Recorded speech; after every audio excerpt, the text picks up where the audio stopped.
2018-2024. Adelante, doctor. Muchas gracias por la invitación a este foro.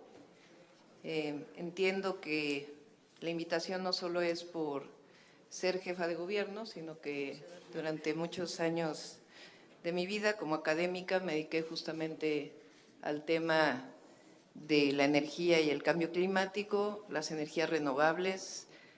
Fui parte del panel intergubernamental de cambio climático y de la Comisión para Políticas del Desarrollo de Naciones Unidas, justamente con el tema de los impactos ambientales de la energía. Así que muchas gracias por la invitación. La iniciativa de reforma constitucional, además por segunda vez, gracias. La iniciativa de reforma constitucional a los artículos 25, 27 y 28 de la Constitución en materia de energía eléctrica, litio y otros minerales, presentada por el presidente Andrés Manuel López Obrador el 1 de octubre del 2021, es para mí un acto de responsabilidad, de visión republicana, que da a la nación soberanía energética, planeación en la transición hacia las fuentes renovables de energía y hacia un futuro con menos emisiones de gases de efecto invernadero. Acaba con los abusos, con el saqueo y garantiza la energía eléctrica y el Internet para el bienestar de las presentes y futuras generaciones. Es falso que los certificados de energía renovable sean la única manera de promover las energías renovables en el sector eléctrico nacional. Es falso. Y estoy convencida que la reforma eléctrica que se presenta es la mejor forma de garantizar la transición energética en México a partir de un esquema de planeación y de garantía de un futuro sustentable. Es falso, y lo digo de manera categórica, que la reforma implique energía sucia. Más bien, cierra la puerta a los negocios sucios y abre la puerta a un futuro limpio y a un futuro de desarrollo sustentable para el país. Durante años no se desarrolló la energía renovable porque desde el gobierno federal se estableció un esquema en donde evitaba que Comisión Federal de Electricidad invirtiera en energías renovables, apostándole todo al gas natural. Como lo expliqué en mi intervención previa en este recinto, la reforma eléctrica de 2013 no tuvo como objetivo promover las energías renovables, sino más bien desintegrar a la Comisión Federal de Electricidad y promover al sector privado en el sector energético. ¿Por qué digo esto? Porque en la reforma del 2013 se estableció que las redes de transmisión y distribución están bajo control del Estado a través de Comisión Federal de Electricidad, pero convertidas en empresas autónomas, dividiendo a Comisión Federal de Electricidad, regidas no por su Consejo de Administración, sino por la Comisión Reguladora de Energía y el Centro Nacional de Control de Energía.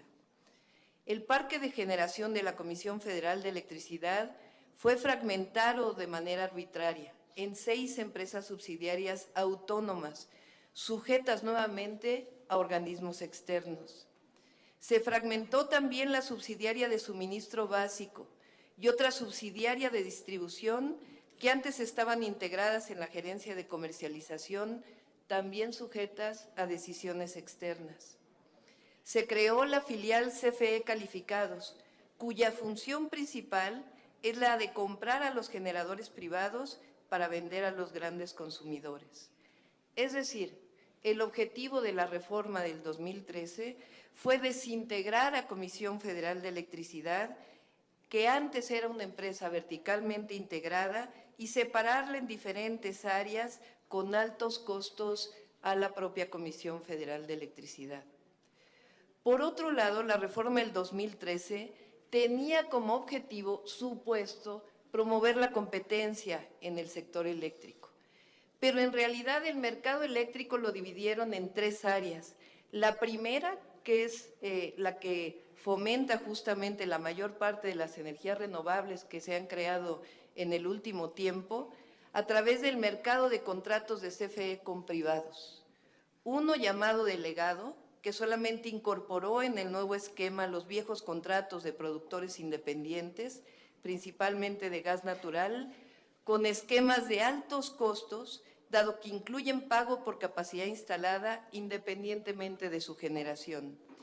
Y el otro esquema, el de subasta de largo plazo, que no es más que asegurar la generación eléctrica de los productores privados. Y aquí sí, con la diferencia con la anterior ponente, quiero mencionar que en estas subastas no se le permitió a Comisión Federal de Electricidad participar, de tal manera que la mayor parte del supuesto mercado eléctrico en realidad es que CFE contrate con privados la energía que se genera. Lo anterior a 2013, a partir de contratos principalmente de plantas de ciclo combinado basadas en gas natural, y la otra a partir de estos contratos de subasta que establecieron el apancalamiento de los privados a través de Comisión Federal de Electricidad para un mercado que en realidad no existe, porque es Comisión Federal de Electricidad quien compra toda esta energía eléctrica. El segundo esquema es el mercado eléctrico mayorista, donde se establecen contratos entre privados para grandes generadores y consumidores.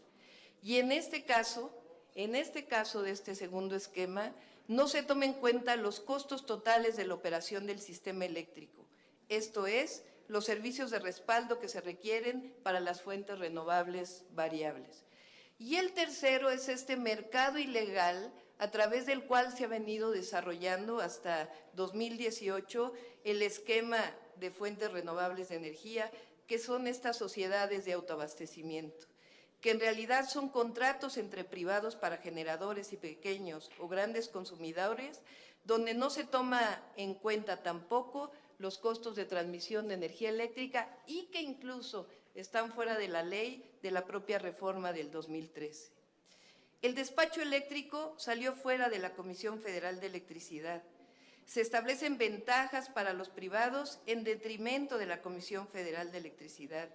El esquema de cálculo no incluye costos totales de operación del sistema y deja fuera los costos de respaldo. ¿Qué problema se genera con esto?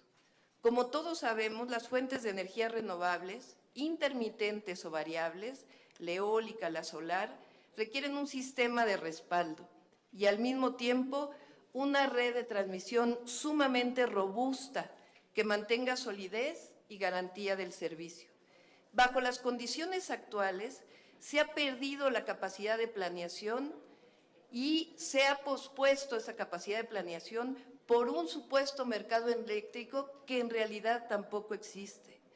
Esto ha provocado en los hechos un desorden en el sistema eléctrico nacional que genera problemas técnicos y problemas económicos, que de no reorientarse va a generar todavía mayores problemas. Técnicos, porque la inyección a la red de fuentes renovables variables o intermitentes, como lo hemos mencionado, requiere de inversiones muy importantes en la red de transmisión para no generar desequilibrios y garantizar la operación confiable. Hay que recordar que solo Comisión Federal de Electricidad puede invertir en la red de transmisión por la Constitución. Sin embargo, hacerlo en un esquema en donde lo han dejado sin recursos y sin la remuneración adecuada por los servicios de transmisión, produce al final un subsidio a los generadores privados y una desincorporación del sistema eléctrico nacional y un debilitamiento de la red de transmisión. La propuesta con la reforma que se presenta desde mi perspectiva es muy clara. Se trata de ordenar el futuro, de ordenar la transición energética, de ordenar la incorporación de las fuentes renovables de energía con base en criterios técnicos, económicos y de planeación, no de una supuesta competencia económica que en realidad no existe. Repito, las fuentes renovables de energía y su desarrollo no requieren de los certificados de energía, sino realmente de una planeación clara y de la integración del sistema eléctrico nacional a partir de una definición económica, técnica y donde el medio ambiente sea un elemento sustantivo. Hace algunos años, con un alumno de doctorado, que por cierto está aquí conmigo, publicamos un artículo académico donde, con base en un modelo desarrollado en Dinamarca, diseñamos un México con fuentes renovables de energía. Pero en el mismo artículo que está publicado, analizamos la importancia de un sistema robusto, donde la base de generación esté garantizada y el potencial de energías renovables sea planeado, conociendo los efectos de la generación intermitente. El almacenamiento de energía, la electromovilidad, el hidrógeno verde, la bioenergía, el rebombeo hidráulico combinado con solar o eólica tienen un enorme potencial en el país y ahí lo describimos. Pero debe hacerse con planeación y fortaleciendo la soberanía y fortaleciendo el acceso. Por otro lado, en otro de los estudios que desarrollamos en su momento, con una serie de investigadores alemanes, hacemos un análisis de los impactos sociales de las fuentes de energía renovable en distintos lugares del mundo. Y en particular hacemos un análisis de los impactos sociales que ha generado el desarrollo de la energía eólica en el sureste de México, caracterizada en mucho por el despojo, la falta de planeación y la imposibilidad de los beneficios sociales para los habitantes del Istmo de Tehuantepec. La sustentabilidad energética no puede darse sin las 4 aristas: soberanía, bienestar, desarrollo económico y disminución de los impactos ambientales, incluido el cambio climático global. La mayor parte de los países del mundo han dejado de lado ya el esquema del mercado eléctrico y han orientado sus esquemas hacia un esquema de planeación con base en la sustentabilidad energética de sus naciones. Esto es precisamente lo que se plantea en esta reforma energética eléctrica que plantea el presidente de la República. Todos queremos una transición energética hacia energías renovables que mitiguen el cambio climático. Y México y sus grandes recursos tienen muchísimo que aportar en ello. Pero necesariamente el futuro energético no puede sustentarse exclusivamente en el tema ambiental. Las 4 aristas del desarrollo sustentable son definitivamente indispensables. La soberanía del sector energético lo buscan todos los países del mundo y México no puede ser la excepción. El bienestar de la población es un eje fundamental del sector energético nacional. Sin él no estaríamos hablando de un futuro sustentable para México.